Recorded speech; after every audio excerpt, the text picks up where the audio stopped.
Hi అందరికీ welcome back to my channel. అందరూ బాగున్నారా?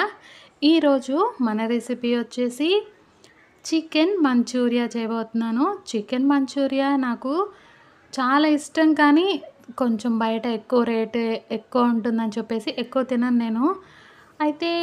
నేనైతే ఎప్పుడు ట్రై చేయలేదు. ఫస్ట్ టైం ట్రై చేద్దాం అనుకుంటున్నాను. గోబీ మంచూరియా అయితే ఒక 2 టైమ్స్ అలా చేశాను. ఇంకా ప్రాసెస్ కూడా సేమ్ అలాగే ఉంటుంది కదా అని చెప్పేసి నేనైతే చికెన్ మంచూరియా చేద్దామని చెప్పేసి నిన్న సండే కాబట్టి చికెన్ తెచ్చుకున్నాము. అయితే బోన్‌లెస్ చికెన్ ఉంటుంది కదా, అదంతా తీసి పక్కన పెట్టేశాను. 2 కేజెస్‌లో నుంచి నాకైతే ఇంతొచ్చింది. అయితే చికెను ముందుగా ఇలా చిన్న చిన్న క్యూబ్‌లా కట్ చేసుకున్న తర్వాత దీంట్లో ఉప్పు, కారము, నెక్స్ట్ గరం మసాలా, జీలకర్ర పౌడర్ ఉంటుంది కదా, ధనియాలు, జీలకర్ర పౌడరు, కార్న్ ఫ్లోర్ వేసుకొని ఇలా అయితే మిక్స్ చేసుకోవాలి. కొంచెంగా వాటర్ వేసుకొని మిక్స్ చేసుకోవాలి. కొంచెం సాల్ట్ కూడా వేసుకొని మిక్స్ చేసుకోండి. సాల్ట్ చూసి వేసుకోండి. మళ్ళీ మనము సాస్లో వేస్తాం కదా, దీంట్లో కొంచెం తక్కువగా ఉంటేనే బాగుంటుంది. చూడండి, ఈ విధంగా అయితే మ్యారినేట్ చేసుకోవాలి. నెక్స్ట్ మనం ఎప్పుడైనా సరే మనము ఇలాంటి డీప్ ఫ్రైలు ఉన్నప్పుడు ఇవన్నీ ప్రిపేర్ చేసుకోవడానికి ముందే మనము స్టవ్ పైన కడాయి పెట్టేసి ఆయిల్ వేసుకుంటే హీట్ అవుతూ ఉంటుంది. మనం ఇది చేసేలోపు ఆయిల్ అయితే హీట్ అయిపోతుంది. నేను కూడా అలాగే చేస్తాను ఎప్పుడైనా సరే. ఇలా మనము చికెన్ పకోడీ వేసుకుంటాం కదా, సేమ్ అదే విధంగా అయితే వేసుకోవాలి. ఇవి హై ఫ్లేమ్లో వేసేటప్పుడు హై ఫ్లేమ్లో పెట్టుకొని లో ఫ్లేమ్లో కుక్ చేసుకోవాలంటే డీప్ ఫ్రై చేసుకోవాలి. చూడండి, లో ఫ్లేమ్లో ఇలా డీప్ ఫ్రై చేసుకున్న తర్వాత ఇవన్నీ తీసి పక్కన పెట్టేసుకొని ఇంకొకసారి అయితే వేసేసుకుంటే మనకు సరిపోతుంది. కొంచెమే ఉంది కాబట్టి. మనము కొన్ని రెసిపీలు బయట తిన్నప్పుడు అబ్బా ఎంత బాగుందో, మళ్ళీ ఎప్పుడు తింటామో అని అనుకుంటాం కదా. అలా కాకుండా మనం ఎందుకు ట్రై చేయకూడదు అని చెప్పేసి మనం ట్రై చేయాలి. ట్రై చేస్తే కానీ ఏది మనకి రాదు. నేనైతే చాలా రోజుల నుంచి ఒక రెసిపీ, నాకు చాలా ఇష్టమైన రెసిపీ, అదేంటంటే చికెన్ దమ్ బిర్యానీ. నాకు చాలా ఇష్టము, కానీ హోటల్లోనే తెచ్చుకొని తినాలనే మైండ్ సెట్లోనే ఉండేదాన్ని. కొన్ని రోజుల తర్వాత నేనెందుకు ట్రై చేయకూడదని ట్రై చేశాను. వీడియో కూడా పెట్టాను చూడండి. చాలా సింపుల్గా ట్రై చేశాను, కానీ టేస్ట్ మాత్రం సేమ్ హైదరాబాదీ బిర్యానీ లాగే వచ్చింది. అయితే ఆ బిర్యానీతో స్టార్ట్ చేశాననమాట. ఇంకా నేను ఏది తిన్నా సరే బయట ఇంట్లోనే ట్రై చేసుకొని తినాలని చెప్పేసి కాలా జాము ఒకటి, ఇవన్నీ కూడా నేను ఇంట్లోనే ట్రై చేసుకునేదాన్ని. ఒక్కసారి బయట తిన్నానంటే ఎలాగైనా సరే ట్రై చేయాలని చెప్పేసి ఇంట్లో ట్రై చేసేదాన్ని. అదేంటో కానీ నేను ఏది ట్రై చేసినా కూడా ఒక్కసారి కూడా చెడిపోవు. ఫస్ట్ టైం చేస్తేనే పర్ఫెక్ట్గా వచ్చేస్తాయి నాకు. నెక్స్ట్ వచ్చేసి చూడండి, ఆనియన్స్ అయితే ఈ విధంగా కట్ చేసుకొని పెద్ద పెద్దగా ఈ విధంగా లేయర్గా తీసేసి పక్కన పెట్టేసుకోవాలి. నెక్స్ట్ ఇప్పుడు క్యాప్సికమ్ కూడా సేమ్ ఈ ఆనియన్స్ కట్ చేసాం కదా, అదే సైజులో కట్ చేసుకోవాలి.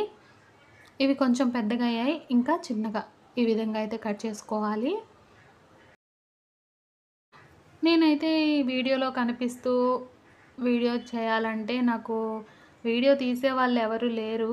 ఇంకా నేనే స్టాండ్ పెట్టుకొని తీసుకుంటూ ఉంటాను.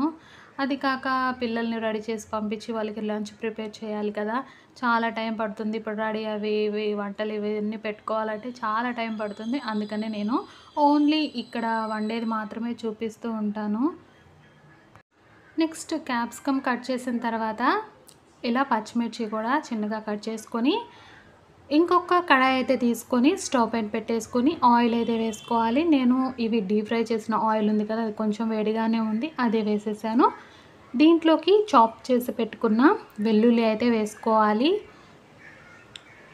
ఇవి కొంచెం ఫ్రై అయిన తర్వాత దీంట్లోనే క్యాప్సికమ్, నెక్స్ట్ ఆనియన్స్, పచ్చిమిర్చి కూడా దీంట్లోనే వేసేసుకోవాలి. ఇవి వచ్చేసి మనకి ఒక 35%, అంటే 30% కుక్ అయితే సరిపోతుంది. నెక్స్ట్ దీంట్లోని సాల్ట్ అయితే వేసుకొని ఫ్రై చేసుకోవాలి. చూడండి, 30% అయితే మనకి ఫ్రై అయిపోయాయి. ఇప్పుడు దీంట్లో మనము ధనియాలు, జీలకర్ర powder, garam masala powder, next వచ్చేసి దీంట్లోని స్పైసీకి తగ్గట్టు కారం అయితే వేసుకోండి. చిన్నపిల్లలు తినే పని అయితే కొంచెమే వేసుకోండి, ఎందుకంటే మనము ఆ చికెన్ వేసేటప్పుడు దాంట్లో కూడా కారం వేసాం కదా, ఇంకా పచ్చిమిర్చి కూడా వేసాము. ఇవన్నీ వేసాక ఇలా అయితే కలిపేసుకోవాలి. నెక్స్ట్ దీంట్లోనే చూడండి చిల్లీ సాస్ అయితే వేస్తున్నాను. చిల్లీ సాస్ కూడా అంత కారంగా ఉండదు. కొంచెమే వేసుకోండి. నెక్స్ట్ వచ్చేసి టమాటా సాస్ వేస్తాం కాబట్టి ఈ స్పైసెస్ అంతా మొత్తం కవర్ చేసేస్తుంది. నెక్స్ట్ దీంట్లోనే సోయా సాస్ కూడా వేసుకోవాలి.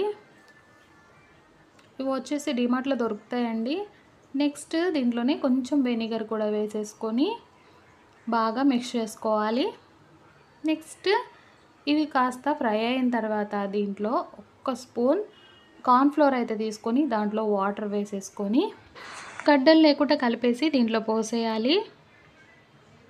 దీంట్లోనే కొంచెంగా వాటర్ అయితే యాడ్ చేసుకోవాలి. ఎందుకంటే కార్న్‌ఫ్లోర్ వేస్తాం కదా, చిక్కగా అయిపోతుంది. ఇంకొంచెం వాటర్ వేసుకొని ఈ విధంగా అయితే కలుపుకొని దీన్ని ఒక్క నిమిషం పాటు ఉడకనివ్వాలి. ఉడికిన తర్వాత మనము ముందుగా డీప్ ఫ్రై చేసి పెట్టుకున్న చికెన్ కూడా దీంట్లో వేసేసుకొని మిక్స్ చేసుకోవాలి. మిక్స్ చేసుకొని వీలైతే మూత పెట్టేసుకోండి, లేకపోతే ఇలా ఉంచినా పర్లేదు. మూత పెట్టేసుకొని ఒక్క 2 మినిట్స్ ఉంటే సరిపోతుంది. అప్పుడే మనకి ఈ చికెన్ పీసెస్ అన్నీ జ్యూసీగా చాలా బాగుంటాయి. లాస్ట్‌లో కొత్తిమీర వేసేసుకొని సర్వ్ చేసేసుకోవడమే. చూసారు కదా, చాలా సింపుల్. మనము రెస్టారెంట్‌లో తిన్న చికెన్ మంచూరియా కంటే ఇది ఇంకా టేస్ట్ చాలా బాగుంది. మనం ఇలా చేసుకున్నామనుకో ఇంట్లో పిల్లలు తినొచ్చు. మనం 1 కిలో తెచ్చుకుంటే ఫ్యామిలీ మొత్తం కడుపు నిండా తినేసేయచ్చు ఎంచక్కా. అదే బయట తిన్నామనుకో ఒక్కొక్క ప్లేట్ వచ్చేసి 170 రూపీస్ అంట. మేము 5 మంది ఉన్నాము. అంత వేస్ట్ అసలు డబ్బులు. ఇంట్లోనే చేసుకున్నామంటే 1 కేజీ చికెన్ తెచ్చుకొని 1 కేజీ చికెన్ వచ్చేసి 200 మాత్రమే తెచ్చుకొని చేసుకుంటే ఎంతసేపో పట్టదు. తప్పకుండా మీరు ట్రై చేసి ఎలా ఉందో కామెంట్ చేసేయండి. బాయ్.